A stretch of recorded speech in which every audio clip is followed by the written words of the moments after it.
Welcome to Courtsiders. I'm your host, Eric. With me, I have Dimitri. What's up, guys? How you doing today? Long hiatus. We haven't been on since maybe prior to the draft, right? I believe. So, Yeah, it's um, a minute, man.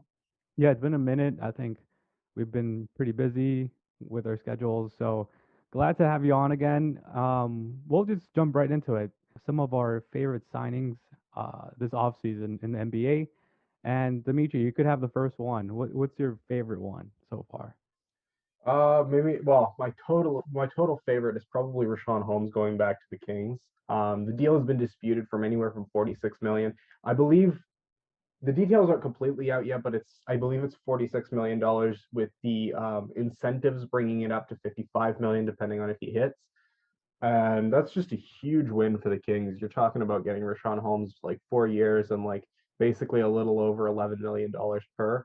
It's 11.5 million, right? And then incentives bring it up a little bit. So it's still a fantastic deal. I mean, I'm really, really happy with this. I was giving Monty McNair a lot of grief, during this deadline for some of his other moves that we'll get to later.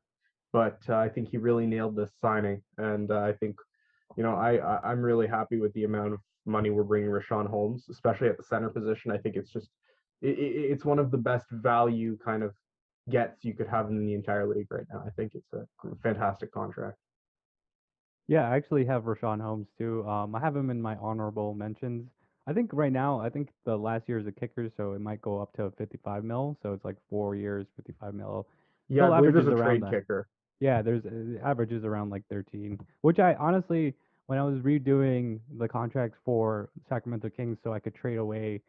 I forget who I was trading away on the trade machine, but I had to basically modify all the contracts, right? And I had Rashawn Holmes basically almost to the identical contract. I think I had it for 3 years though. So getting an extra year for Rashawn Holmes is a win for the Sacramento Kings. I think I had him for 3 years at 52 million around there. So and then I actually modified the other ones like Harkless, which they did resign, and TD, who today they re-signed as well.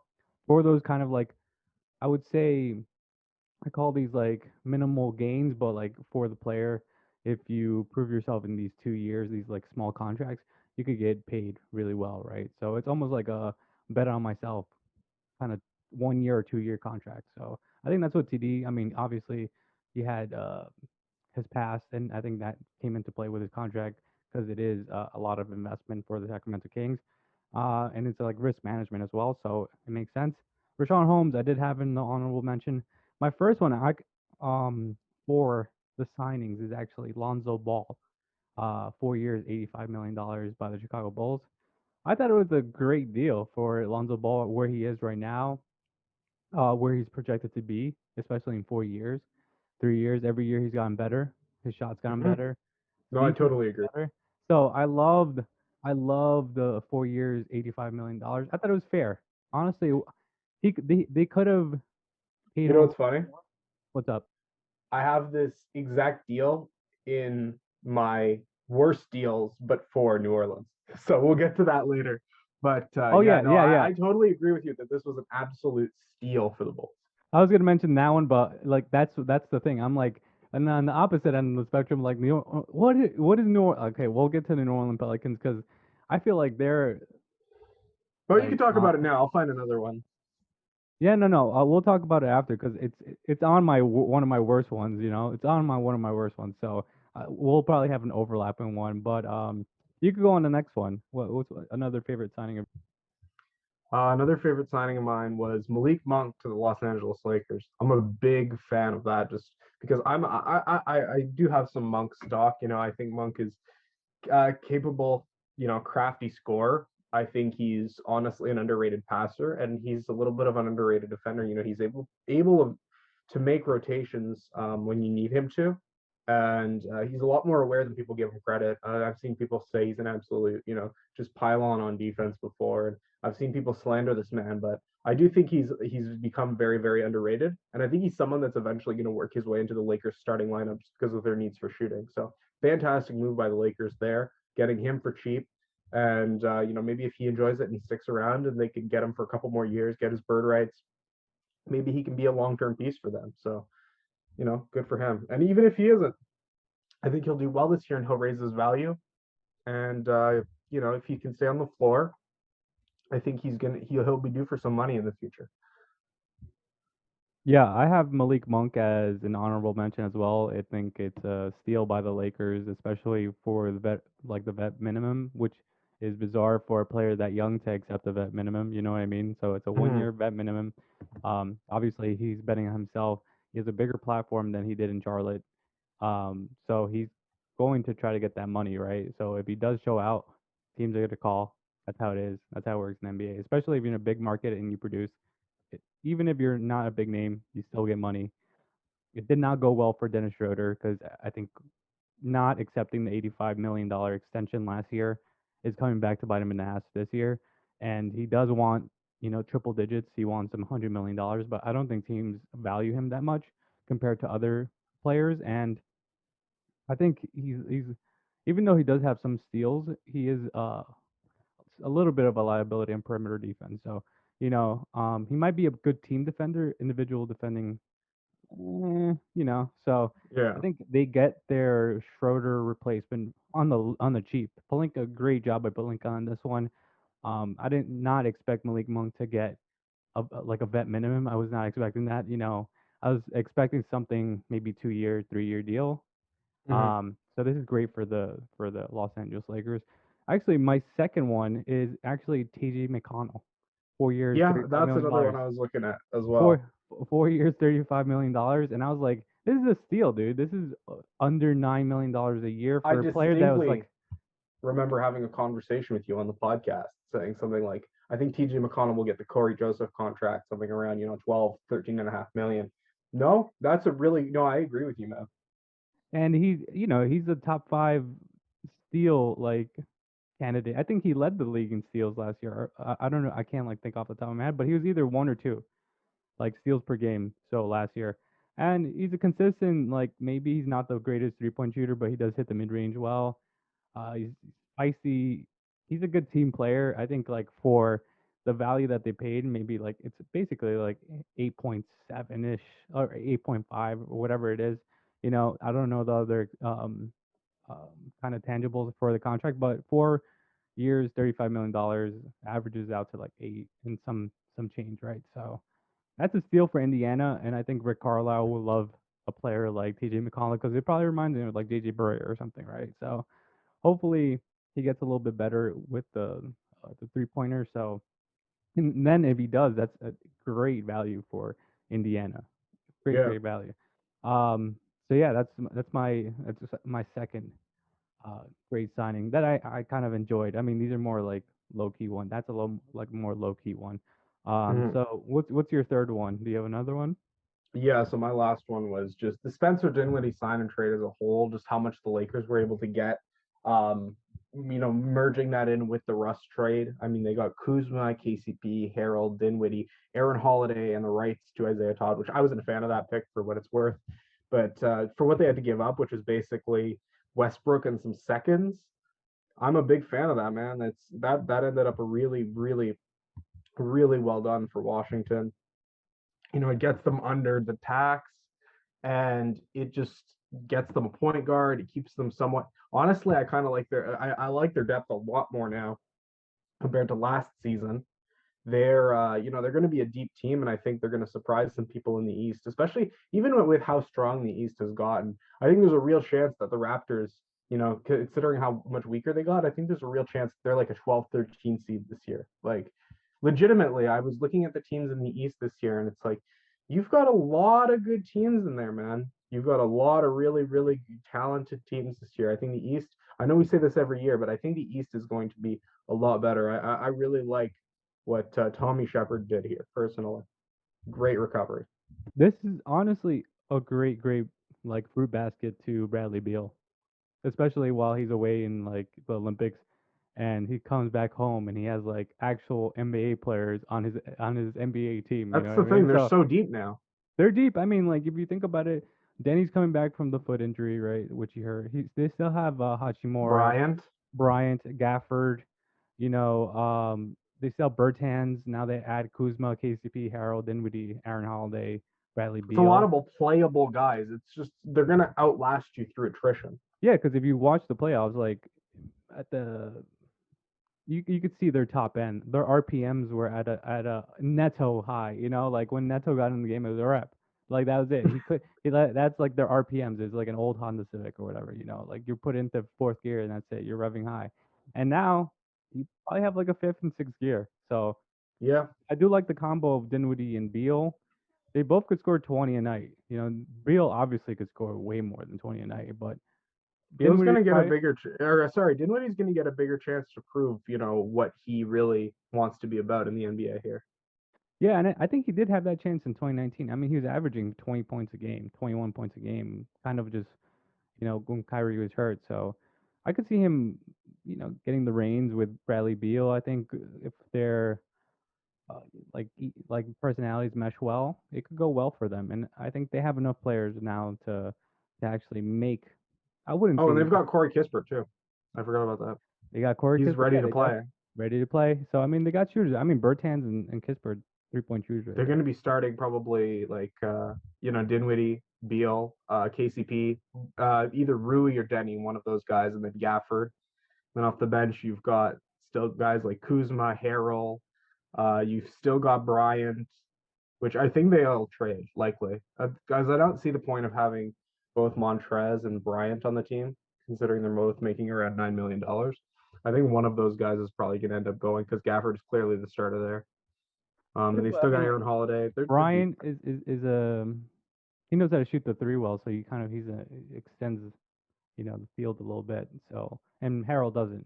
So that's the one thing. It's almost like Gafford doesn't shoot the ball He from is coming back from a nasty injury. he is coming back from a nasty injury. So we'll see what happens with the Wizards. But yeah, the Eastern Conference is stacked. You go from like the top to the bottom, and you're like, all I right, mean, even guys like the Knicks and the Cavs and the Pistons with Cade. The Knicks got better, like I said.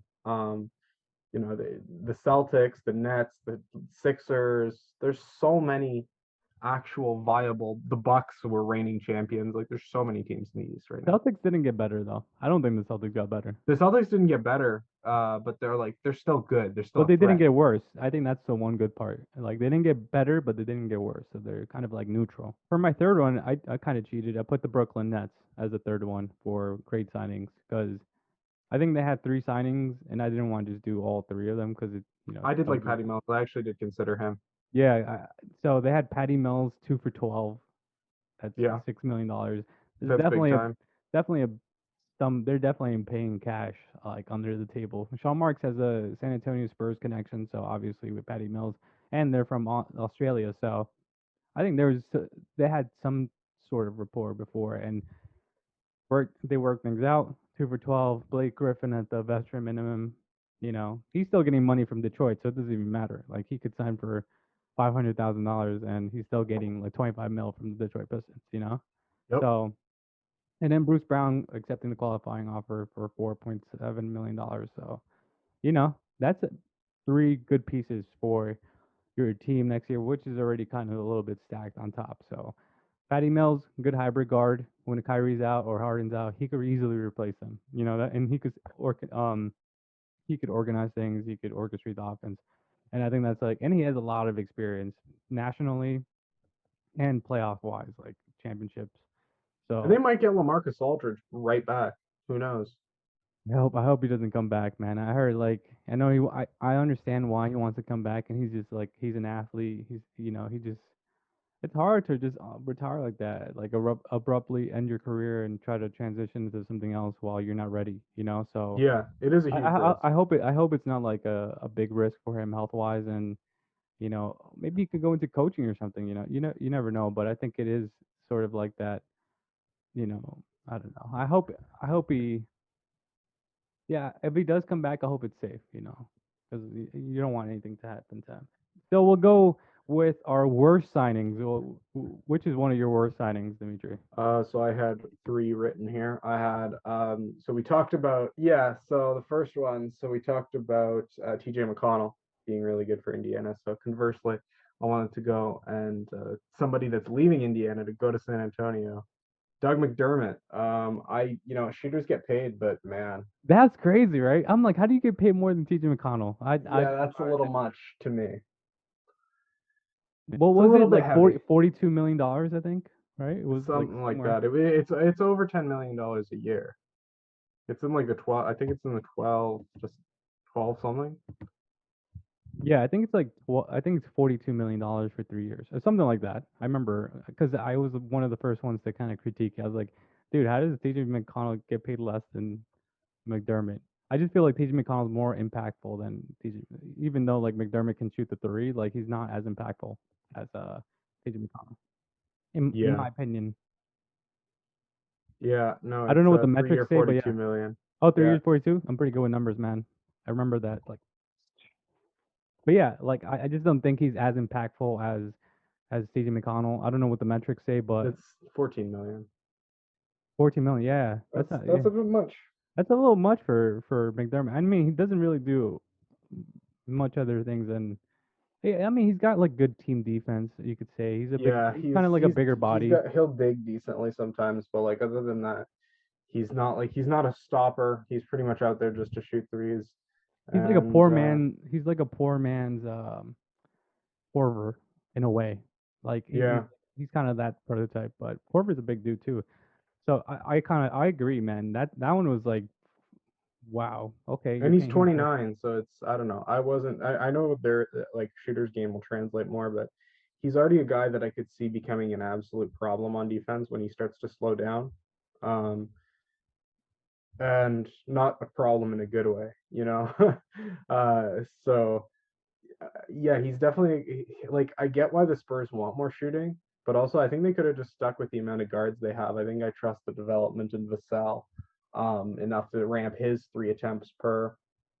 And then you've got Primo coming in, who I don't know, Pop will probably won't give him that many minutes, but he'll still be able to get shots. You got Keldon Johnson, who you always want to be improving that, and you've got your all those guards. So I don't know if the McDermott signing was necessary, especially with Zach Collins coming in. I feel like they could have just committed larger money to like someone like Lauri Markkanen. You know, someone like Lauri would have made a I lot of sense. heard honestly I heard that Laurie Markkinen wanted way too much. Like Yeah, he wanted like he's pushing 100 almost. but if they were waiting for the market to simmer down, they could have just stuck around and not given huge. Like they gave money to like Doug McDermott, and I'm pretty sure they gave money to like. Did they give money to Brent Forbes? I'm pretty sure they did. And Re-signed Britton Forbes, yeah. yeah, like so I don't know if they had just held off from those guys and Zach Collins, maybe they could have had a decent offer for Markkinen now that the market has dried up. But yeah, no, I'm not big on their moves. Yeah, the Bryn Forbes one made sense to me because they lost Patty Mills and they needed another guard that could shoot the three and works in their system and knows their system. So that made sense to me. The Forbes one, the Zach Collins and the McDermott one are weird ones. I mean, Zach I don't Collins. actually hate the Zach Collins one in a vacuum. They needed a really tall guy to go with their young core at the It just he four, can't right? stay healthy. I mean, I just don't understand paying a Buy person low. that doesn't. I mean, it's even 20 is too much for Zach Collins. I 20 think for three isn't that like 22 for three isn't terrible. it's not Like terrible, but I think I would have given him like a 2 year contract, $10 million. Like, that's like he just it's like what $7 million per. I guess. Is are all 3 years guaranteed? I Because think if they're all guaranteed. that's a bit much. Okay, that's a bit much. I think Yeah, maybe if you had like non-guaranteed the third year, I could have gotten behind it. But I think I'm not 100% sure, but I didn't see like a non-guarantee one. So also if he stays healthy, that's a steal. That's the thing. If he that's stays the thing. healthy, Yeah, that's a steal. It's an if he stays absolute steal. if he stays, but the if is in like 99 point. Like he's a I, better defender than Laurie. He'd be a better fit for the Spurs roster. He can shoot the three. He can actually defend. He's tall at the four, which is exactly what they've been missing. This tall guy to go in at the four next to Podol, right? Because they have all these like shorter kind of 6'5" and under guys like Lonnie Vassell, I think I saw Keldon, some good things from DeJounte. Samanage last year, a little bit at the end of the year. Right, Little but things, you yeah, can agree that they've always kind of needed that taller four, yeah, right? That's yeah. why they've always been linked to Laurie and stuff like that. So like Zach Collins is basically like, I mean, he's not Laurie that can play defense, right? He's not the shooter that Laurie is, but he can provide some of that shooting. He'll have the size and he's a capable defender. So Yeah, no, in theory, like if he can be healthy and actually stay on the court, this is a great signing. But it's a TBD right now because it could end up being bad. Yeah, yeah. And Zach Collins, the if is in like billboard size if. Like Yeah. if Oh, it's huge. yeah, it gets huge because I honestly have never seen a season with Zach Collins that he hasn't been hurt. So and unfortunately, I think when you start having foot injuries, it's almost like a trickle down effect. It sucks, but it's facts. It's just timeline. But I hope he has a healthy season. If he has a healthy season, that's the deal. With the San Antonio Spurs, if they backed off the Laurie train, that means that Laurie really wanted way more than DeMar DeRozan wanted, right? So DeMar DeRozan got around 85 mil, so he wanted like 100 mil, which is he's not worth that. He's not worth that. I don't know why people. It's crazy. NBA said they didn't have Man, money. I'm seeing people in the like Kings fan bases. We'll talk about it later, but the Kings fan base has gone crazy. They're asking for Oubre. I've been seeing please sign and trade Bagley for and pay Markkinen. I'm like, what is going on, guys? Are we on cuckoo pills? Like, holy shit! I know you guys want to sign someone. I think Josh Hart. That's a name I've seen with the Kings. It's more reasonable. Dead last in the league in rebounding. He's a wing. I mean, we need wings. It makes sense, but like guys Josh like Hart makes Oubre and sense. Markkinen make no sense to me. No, no, no, no, no. Markkinen is a great scorer. Doesn't play defense and doesn't rebound, even though he's like 7 feet tall. Yeah, So um, they've tried. If there's a lot of people that have tried teaching him how to rebound, he just doesn't care about that. So um, I'll give you one of my worst signings, Norman Powell, and I'm a Norman Powell defender, really. but 5 for $90 million is a little too much, especially after what I saw from him in the playoffs. I was like, 5 for 90. I get it I why don't they think did. he's a good fit with Portland. That's the issue. I get why they did it. It's because they traded Gary Trent, and they're like, we're in this hole already. Do we I dig mean, it's the deeper same. or He do got we paid the same amount same? per year than Gary did. So I know that they were like, we're already invested in Norman Powell. We gave away like a good prospect for Norman Powell, even though Gary Trent's not that young, but yeah, he's still a prospect considered. Um, and they were like, we have to pay him. It was almost like obligatory, like they had to Mm-hmm. do it. But 5 for 90, Well, I it's was because like, they would have damn, been man. giving Gary for Like nothing. there's no yeah, exactly. It's almost like a remorse, right? So 5 for 90 is a lot. I don't know if 90 is a lot, but 5 years, there's no way he's there for 5 years. So I'm the Yeah, like top's 3 years. 18 million per. Like if you compare Gary to like purely as players right now today, Norman Powell is a better player than Gary Trent. That's why the Blazers traded for him last year. As somebody who's watched both on the Raptors, Norman Powell's a better defender and he's way more athletic, way more better finisher at the rim. He's able to slam it down. Gary's like you hardly ever see him dunk. While he's a really good shooter, he's not nearly as good of a defender. And the fact that they're being paid, the same amount in a vacuum is fine. But then you realize Norman Powell is older. And yes, like you said, the term is considerably longer, which increases the risk, right? It increases the risk a lot. And I'm pretty sure he got a player option in the last year as well. Like they pretty much gave him everything he wanted. So yeah, no, I agree that it's a risky signing. I think it's fine. I think the Gary signing is also bad. I think both of those signings for those teams are almost bad. Like it almost became a lose-lose trade after they put the money into these guys, to be honest with you. Yeah, I think my philosophy with signings, if you're not a superstar, I can't give you 5 years. If you're a superstar like Kawhi Leonard, LeBron James, Harden, De'Aaron Fox. yeah, yeah, he's like in between. Like I KD, mean, for the like Kings, five, it makes like sense 5 years, to give like 5 years to De'Aaron Fox. Like obviously, no, because no one's coming to. that's yeah. I mean, that's a little bit different because it is from the rookie extension, so you get like the max deal. Like you get the super, like that's like the deluxe menu right there from the rookie deal. That I agree with that because it makes sense. Like that's you're so invested in that person. Like Trey Young, Luka Doncic, Shay. De'Aaron, yeah, like Shea. I mean, that makes sense. Like that makes sense because projection wise, they have the ability to be a superstar. You know what I And mean? they're Like also still very young. and they're very young. So that I understand. It's an investment. So that I understand. But like players that have, they're not long in the tooth, but a little bit long in the tooth. I don't believe in like 5 year signings. Like unless you're a superstar. If you're a star, I believe in 3 is the tops for me. If I was like, managing something. So the next one I'm gonna give you is one of those players. Uh, DeRozan, 85 mil, 3 years, Chicago Bulls.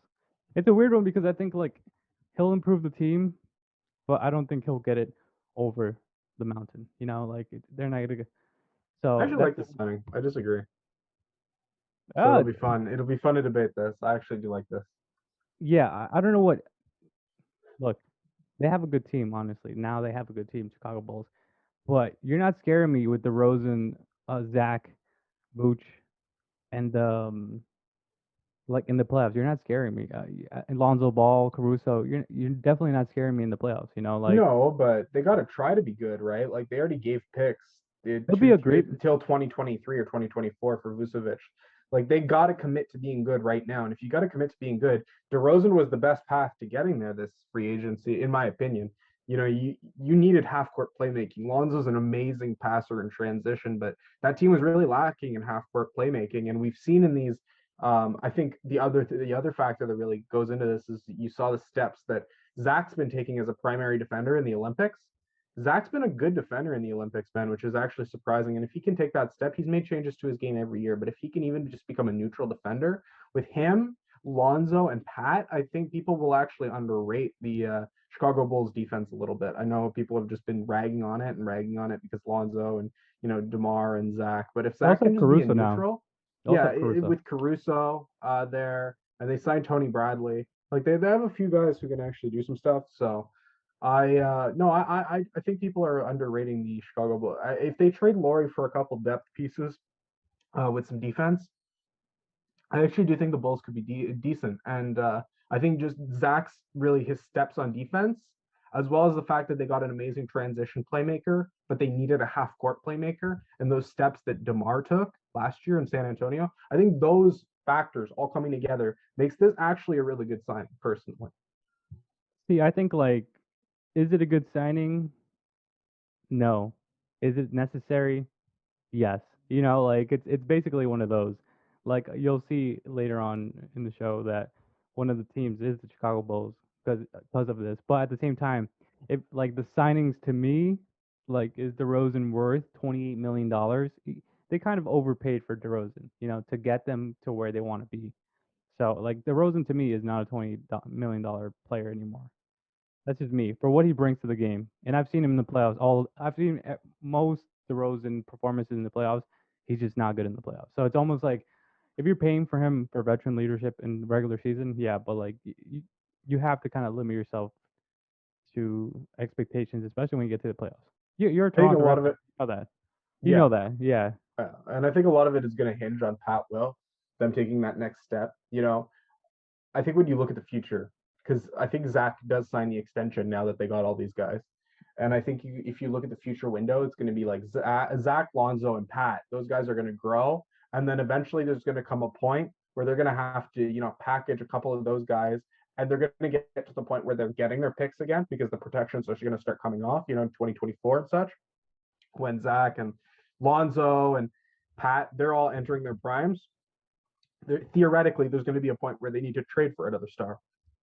So just them getting that guy is going to be really, really interesting in how they structure their future to get another piece with those guys because there's going to be a point where Demar and Vooch start coming down, and then maybe you package one of those guys. Maybe it's Demar and Pat, or maybe it's Lonzo and Vooch, and those guys are packaged up with two or three firsts for another guy that's gonna, and that's how they're gonna keep pushing this timeline along, I think. And just being a free agent destination, just being good, being a big city, and just continuing the hype for the Chicago Bulls. I think that's just how the Bulls stay good now. Yeah, no, I mean, for me personally, it wasn't a great signing, but it was a necessary signing for Chicago Bulls, especially with Zach there, and you don't want him to leave. I understand that, and like you're Chicago, you're one of the biggest markets in the NBA. You can't be cheap. Like I think that was a big stigma on them because they were cheap before. Like now they're spending money. I wouldn't say like Richie rich, but they're spending some money, so to keep their stars happy and I guess comfortable and to just show them like we're working towards the championship again. So it makes sense. It's a necessary signing. It wasn't my one of my favorite signings, so I wouldn't say it was one of like the atrocious ones because there's some atrocious ones, like this one I would say it's mid, it's maybe for me it's numbers. I would be like, 28 would be a little bit too much for DeRozan, but I understand the signing. It's not like something that I'm like, how dare you? It's a necessary signing. And I get it. So your what's one of your second? What's one of your other ones for worst signings? Yeah, so this one hits close to home personally, but Alex Len with the Sacramento Kings. Even though it's a small signing, I wanted to bring it up because man, like, how do you watch Alex Len last year on the Washington Wizards and the Toronto Raptors and want him back? I know that Holmes and Len was like the best center rotation Sacramento had in years when those two were on the floor, and Walton did make good use of him when he was here. But you're counting like on a half season when you've got a whole career's worth of evidence to tell you that this guy isn't very good, and you gave him 2 years. It's just 2 years, 7 million is just too much for Alex Len. You have Tristan Thompson on the way at $9 million for this year. You have Emmanuel Terry, who's been really underrated in the summer league. You just brought back Rashawn Holmes. You have Chimezi Metu on the roster, who's been developing nicely. You have Damian Jones, who still has, we don't know what's going on with his contract for next year. So I couldn't, no. There's no reason at this point. There's no hot demand for Len where he's going to be gone off the market. Like it was like one of the first signings that was made, and I had no idea why. And even if it was a signing that you wanted to make, why not at the min? This made no sense to me. Yeah, it's then. I remember seeing the Alex and then the Mike Muscala kind of contract at the same time. I was like, these people are survivors, man. They got to survive somehow, right? Some teams, who knows? Maybe they're glue guys. Maybe we Actually, just don't forex know. scammers. Yeah, I mean they're like, whatever. I'm not even gonna get into it, but they are scammers. Yeah, yeah. It's sad. I mean, I probably could get on the roster right now instead of Mike Muscala. Bro, I can't remember the last time I saw Mike Muscala in a game, like hit a shot. I think he hit like some clutch shot a while ago, didn't he? I've never watched Mike Muscala. I think, yeah, I've never watched him. I think the last time I really paid attention to him was when I think he got traded to like the Lakers. But I think he was part of that deal with the Lakers and the Clippers. I'm pretty sure. I'm pretty sure. But anyway, yeah, that's a terrible one. I'll give you another one. John Collins, $125 million, 5 years. I did not like it. Oof, yeah, and the thing is the rumor that's swirling around right now is that Atlanta's gonna get rid of Cam Reddish, so they don't have to pay him now. Uh, But I would rather keep Cam Reddish than John Collins because John Collins has an overlapping position with Clint Capella and Okongwu, right? So you're I still mean, he paying. is their power forward. I think Yeah, yeah, I get it. I get it. But 5 years, there's no way he's there for 5 years. You know, there's no way. it's So 25 million per. It's definitely too much. It's definitely too much. I think he was worth closer to because when I was looking at Collins, I actually looked at Collins like as a target for the Kings when we were looking at moving Harrison Barnes. At the deadline, I was like, we would have like 30 million in cap. We could like sign Collins and then maybe get Rashawn Holmes back on rights or something. But no, I think the max I set that I would pay Collins personally was $20 million. Like I wouldn't pay him more than that, and that's still very rich for Collins. 25 million it's expensive, especially with the market drying up. I just didn't think Atlanta would actually have to end up paying him that much, but they really gave him what he wanted. And you're looking at a guy who I think averaged like 13 in the playoffs and was like putting up 11 in the games that Giannis was out when he really needed to step up when Trey wasn't there. And it's like it wasn't ideal from Collins. I think he's a guy that needs to take that step forward if he wants to be worth his contract, or else maybe Atlanta does look to move him down the line. I think he is still their starting four, and he'll continue to be their starting four. But there will be competition there, right? If they decide to keep Reddish, and I'm a big Jalen Johnson fan. If you were to sell high on Collins now because you believe in the development of Jalen Johnson, I wouldn't even blame you because I think honestly, he's a better fit with Trey. If we're talking about just Jalen Johnson will be a better defensive player, and he's going to be a great passer. You just think of how that's going to work with Trey, especially how he runs in transition, and he's able to just the Trey could do the half court playmaking, and if Jalen's running your transition and he's defensively there as a forward, I think he could offer a way higher ceiling to this Hawks team if he hits on his potential comparatively to Collins. So yeah, I Yeah, think I with think Reddish and that, Johnson, they have a lot of options. I think they had that kind of perspective when they drafted Jalen Johnson. I think they were like, I think they planned these things out, man. So they're they probably came to the conclusion we have to play John Collins. All right, so we'll pay him $25 million for 5 years. We'll keep him for 3 years. We'll trade him in the fourth year.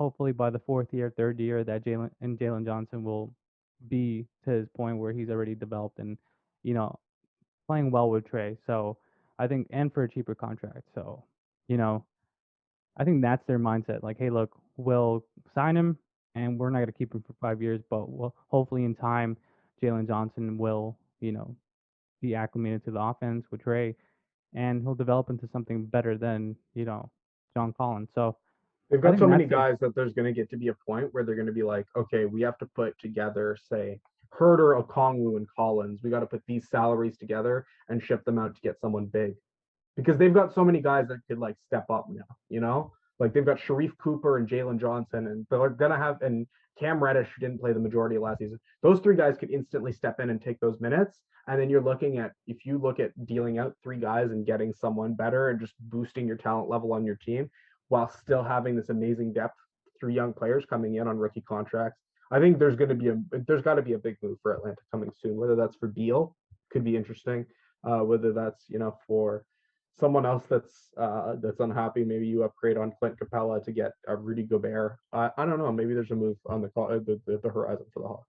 Yeah, Cam Reddish, he didn't, he was injured for a while, and then he stepped into a playoff game and dropped like 20 plus. So yeah, that dude is nice, and I think anyone that plays in the NBA knows that, especially people around his age always say like, "Who's the best player that you played against?" Everyone says the same thing, Cam Reddish.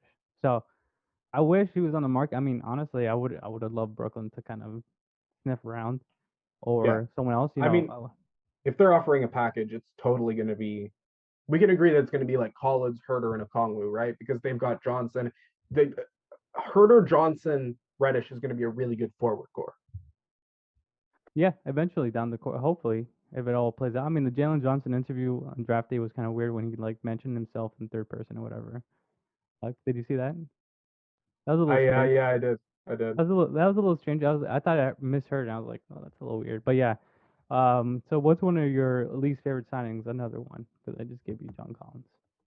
So the very last one, I guess, I alluded to it earlier with the Pelicans, but basically the Pelicans trading away. And I'm going to go over it as a whole. They basically got like Devonte Graham, Satoransky, and like it was like Devonte Graham, Sato, someone else in like a second, basically for like Lonzo and a first. And then they moved off the bad contracts. They moved off and they used like a couple firsts just to get off of Steven Adams and Bledsoe's contracts, which David Griffin made sure to acquire last season. And they didn't even get Kyle Lowry. That was the big reason that they moved off of those contracts, right? They moved their pick back from 10 to 17. So I really don't know what was going on there personally. Really, really confusing moves. And then they passed up Jalen Johnson at 17 and took Trey Murphy. I don't know. Very, very weird moves by New Orleans overall, I think. Yeah, So the Alonzo Ball trade was they'll receive basically Thomas Satoransky, Garrett Temple, second round pick Garrett from Temple, that was the other guy. second round pick from the Bulls. That's basically it. Yeah. And then they acquired Devonte Graham for a first round pick. So Yeah. basically they got the Lonzo package plus Devonte Graham, and they paid Lonzo at a first.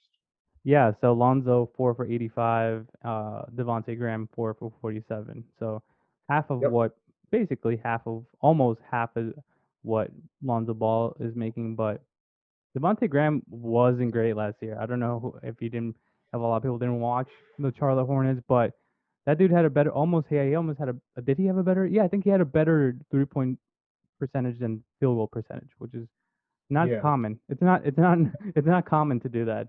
And just like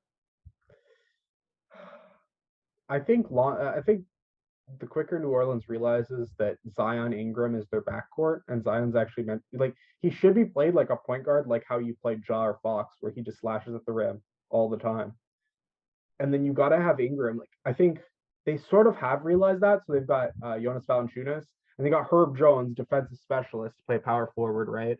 And then they've got Trey Murphy. So I think they're going to be able to do something like Zion Ingram, Murphy, Herb Jones, Jonas Valanciunas. That's an incredibly interesting lineup to me. But Devonte Graham doesn't make very much sense unless he's a sixth man with. But I believe they're probably going to try to do like Devonte Graham and Nah, and then still try to run Zion and Ingram as the forwards. And I just don't think that's going to work very well.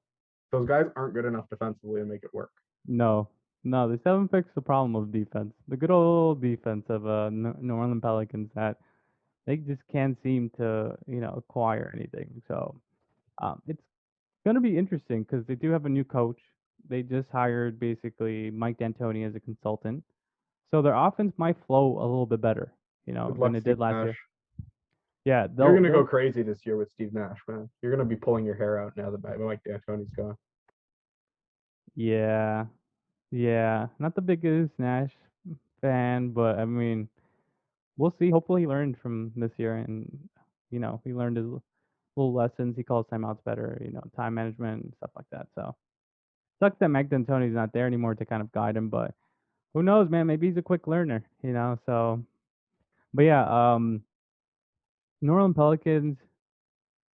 I don't know, man. I really don't know about the New Orleans Pelicans. The Devonte Graham one was just a very like baffling kind of acquisition for them. Didn't surprise me that it was the New Orleans Pelicans. Did not surprise me, at all. Would I want Lonzo Ball 4 for 85 or Devonte Graham 4 for 47? I think on paper you're probably like, oh yeah, 4 for 47, that's great, that's great value. But Devonte Graham literally shot field goal percentage 0.377, right? And his 3 point percentage was 0.375. So I was close. It was almost equal. So that doesn't happen often. That does not happen often. He was not good last year. I think if you talk to any Hornets fans from last year, they'll tell you the same. He was off last year. The year prior to that, he's actually not bad, but he dropped off. He went from 18 points to like 14 points. So that's kind of like that's not something that I as a team or as a owner or as a coach, I'm like, well, that's great news. It's never it's the opposite. If it I was worry from that 14. he's a guy that's going to suffer without volume. Honestly, I think he's a guy that could lose a lot of confidence when he's not given the same amount of reps and shots that he was in Charlotte. I think if he could get into a rhythm, but I mean, there's an argument to be made the other way. When he isn't forced to shoot as many shots, he'll get more efficient. But we'll see. I think he's a guy that probably feels better when he's in rhythm and he's got the confidence. So I worry about maybe his confidence getting destroyed playing it next to guys who need a lot of shots like Zion and Ingram. Yeah, yeah, and I like Trey Murphy the third, man. Honestly, I thought it was a great. Maybe, like people said it was a reach, but I actually like Trey And Murphy. Herb. Yeah, three and Dean and Herb. They're not bad picks. I think you kind of have to, as a coach, you have to kind of try to repair all the damages that happened before him. So we'll see how it works out. Brandon Boston Jr. I think like was a pretty good value pick of where they got him. I think it was like second round. So he could be. You never know, man. He could boom. So yeah, and I think I like Najee Marshall. Like Kyra Lewis has to take a jump this year. I Kyra think Lewis does have to take a jump, and I think he will. He's still very young. yeah, and then Alexander Walker. I never believed in. I still don't believe in him. You I know, think that's a guy that I think D'Antoni's going to have a blast with. Kyra, so much. So he's so fast already. He's going to be like one of the faster players in the league. I think at his prime. He's a guy that like when you look at D'Antoni and the way he likes to play, I think Kyra is going to fit that style perfectly. yeah, and Willie Green. Hopefully the coach makes a big difference. The coach definitely makes a big difference. I think Van Gundy. He was just. I think He was he washed before he was New Orleans. washed, man. He was washed like a Hanes t-shirt, and I think like he was in 2010. He's maybe 10 years behind. Yeah, Um, so it wasn't his fault. Sometimes the game just passes you by, you know. Yeah, So Willie Green, I think, is a good acquisition for the New Orleans Pelicans. Hopefully, he turns around that franchise. You never know. You never know. So I think they still need a lot of pieces. But they need pieces to keep Zion there. Because if I'm Zion, I'm like, dude, you really traded Lonzo Ball away and then just got Devontae Graham. What? that's the Why? replacement. What are you talking about? Yeah, and That's the replacement. so I have obviously I have Devontae Graham as one of my. This is like honorable mention for signings in my opinion. That's one of them. And then CP3, $100 million, 3 years for like a 36-year-old point guard is Man, I fucking didn't want to trash it, but is fucking crazy. That's it's you know expensive.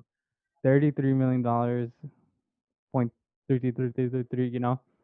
That's a lot of money for someone that old. And I get it, but I think if you watch the playoffs, he was falling apart the whole playoffs. I think he got him there. Obviously I think he's a Hall of Famer, but $33 million is pretty heavy. Yep. But I think that's what they No, needed it to is. do. That's what they needed to do to keep him. I understand that. So this goes back to like the DeRozan thing. It's like, did I like it? Did I like the actual numbers? Hell no, I hated it. But was it necessary? It was super necessary. You know, because I think without CP3, they don't get to the championship. So necessary, and I think he helps the young ones there. So necessary. It was necessary, but doesn't mean I have to like it. It doesn't mean I have to like it. I will not enjoy it. You know, I understand it, but I do not enjoy it. 300 mil, 3 years. Maybe if this was like 30-year-old CP3, I'd be like, fuck Oh, it's yeah. great. It's a steal. But they'll be paying him $33 million when he's like 39, 40. So Yep. yeah, yeah. I mean, okay, we'll move on to the next subject.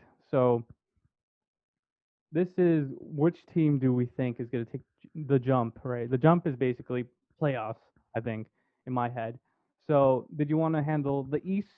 We'll just do 1-1. The East or the West? Which one did you want? Sure. Well, who you got for the East?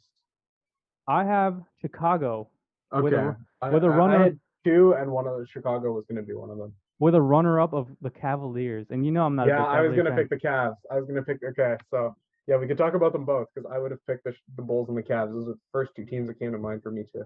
Well, the Bulls, I look at their roster and they basically have like seven playable. Yeah, like I would say 10 eight playable guys. eight playable players in the playoffs. So, Okay, yeah, in the playoffs. Lonzo Ball, Caruso, DeMar, Zach, Laurie, Vooch, Kobe, and Pat. That's eight. And Yeah, you could add like for the regular season. I definitely think you could add Troy Brown Jr. and Tony Bradley to that to yeah. round out Oh your yeah. I rotation. I, I did not put Tony Bradley because they acquired him today. My bad to Tony, but yeah, those two and Troy Brown. Honestly, you can add those two. You have a Um, nice 10-man rotation there, I think.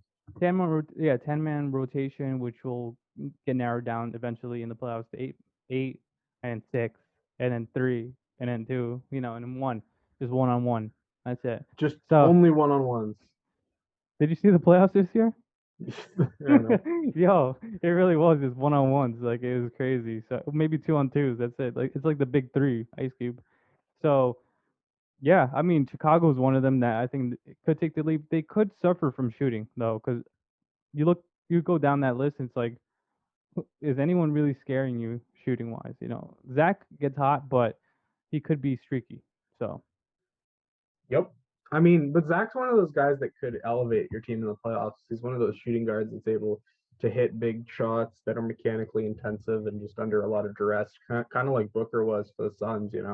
I think shooting guards like that who are just athletic and able to create their own shot, while they aren't well, they aren't floor raisers in the regular season, really, and they're not guys like Giannis who are going to be able to drag your team to the playoffs and get a bunch of wins in the regular season. They are guys that could hit very meaningful shots in the playoffs and that could raise the ceiling of a championship contender. yeah, and then the Cavaliers. I'm not the biggest Cavaliers fan, but I love the Mobley pick, and I thought Mobley is probably one of the most talented players in this draft. And you They got a know, nice starting five, and they got Rubio now on their bench, and they got Windler, who's honestly underrated. They got Nance on the bench. If they keep around Love, they got Ham. They're good. They're solid. Yeah, I think Garland and Colin with Jared Allen and Mobley. That's And then Okoro to round that in out. Okoro. So I mean the pick and rolls. Think about it with Mobley, and then just you basically have like two humongous skyscrapers, and then you have two little Yep. dudes, which is always a good combination, and it sucks for the defense. So I think they could take a little bit of a leap. Maybe they won't get to the playoffs, but they could take. They're for sure in the play-in. I'd I be would. very I would. surprised if they weren't in the play-in. It's gonna be tight down there, man. That shit's like a dungeon. We just call it the Eastern Conference dungeon because yeah, it's gonna be a lot of teams just trying to scrap their way to that seed. You know. Pistons and I don't know. But I Cavs. don't know about Pistons. Pistons will be fun, but I don't know if they're gonna get there. Indiana, Indiana Cavaliers, Charlotte. I don't know if Indiana's going to be that good or Charlotte this year, to be honest with you. I'll be Charlotte, to me, competitive. got a lot worse. Yeah, I looked at the roster. I was like, ooh, I thought it was better. You know. Like, the Book Knight pick was pretty poor, I thought, for where they got him. And then just the Kai Jones pick he's not going to be ready to play next year. They didn't really sign. Like, they let Zeller go, who I think is a little bit underrated They got Plumlee though. for them. I mean, yeah, but I think Zeller's better than Plumlee personally. Just does the small things better personally. And then also they let go of Devontae Graham and that'll get more shots to LaMelo, but I just don't know if it's going to help their depth He's as much. you're not gonna like He's still a the body. He's still a body you can you're play not gonna with. like the PJ Plumlee Biombo lineup, no? Like I just think their roster got worse, man. It got younger, but it got less talented overall. It's gonna be Unless fun those though. guys develop, Book night and ball, that's gonna be fun. I think it's gonna be fun. I don't think Booknight's going to be very good. Unfortunately for the Hornets, I know he's your boy. I know he's your boy. You got to support him, but man, that's just everything I know about Booknight in college that I didn't like, and then hearing about the screw that he's got in his arm. It's just I was already not a big fan before, so I think he'll surprise people. That's just my honest opinion, you know. So yeah, for the West, which team do you have? It's an easy answer. is it an easy answer? It's not coming to mind for me right now. Oh well, I'm gonna say all right. Golden Well, State. you go ahead. You think it's Golden Golden State. State? Golden State. I mean, yeah, I If you guess look so. With if you look at their Clay coming roster, back and all that. you look they have a good, I would say, admirable roster. Clay, Curry, Dre, Wiseman, Kuminga, Wiggins, Moody, JTA, Otto Porter Jr., Lee, and Poole. It's not bad. It's not bad. It's pretty good. Pretty It's good, pretty damn man. good. Honestly, Kuminga and Wiseman. Honestly, if they hit their apex where they're supposed to hit, bro, they'll be lethal defensively. Yeah. No, Like I'll agree with you on this, but just to pick a different team, I've got someone in mind. I do love the Moody pick though, man. I got to agree with you. Like, and just Moody and Kuminga picks are kind of both underrated. I think Moody's going to be able to start at three eventually, next to Curry and Clay, and the amount of shooting those three are going to provide together. It's also just a perfect developmental situation for him. If they trade away their rookies, I do hope they trade away Kuminga and Wiseman before they trade Moody, personally. Because Moody, as far as like roster fit on the Warriors and just personnel, just the knowledge he'll be able to soak up there. Oh man, I really want him to stay a Warrior for a long time. I'm not even a Warriors fan either. yeah, Moody and Clay Thompson, Curry. It's gonna be fun, man. That's It's a fun three-man lineup right there. and Poole showed some. I think he showed a little bit of his potential in the playoffs. He was hitting some tough shots versus the Yep, Lakers. So Poole, Curry, Clay, Moody. Hey man, that's not bad at all. that's not Also, bad. the Otto Porter Jr. signing is kind of like underrated in a way. He just Yeah, kind he of took less money to go there, and I'm a fan because the fit is really good. the fit is good. I also heard Iguodala might return. Yep, yeah. So No, they're definitely going to improve. But if I have to pick a different team from that, I will agree with you. The Warriors are probably the biggest jump, but I think the Minnesota Timberwolves could be good. I'll go out on a limb. They haven't been very good historically, but they did end off the season really strong. We saw the Suns end off the season really strong in the bubble, and they made that leap. And I think I don't know. I think the Timberwolves aren't done. They're going to make a move.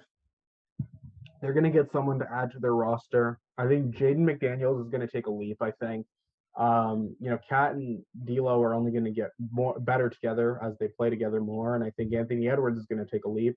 And I think those are four really solid starters right there when it comes down to it.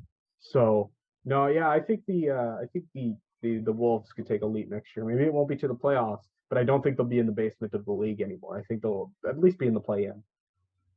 Yeah, yeah. If Anthony Edwards takes a leap, that'd be pretty interesting with Cat, D'Lo, everyone there, And especially Jaden McDaniels was really good too. Jaden Like McDaniels. I Yeah, don't sleep on Jaden. yeah. So that'd be. I'd be surprised if the Minnesota. I think they'll be knocking on that Imagine if they door. could swing a deal with keep those four, right? So keep those four, and you're able to retain them.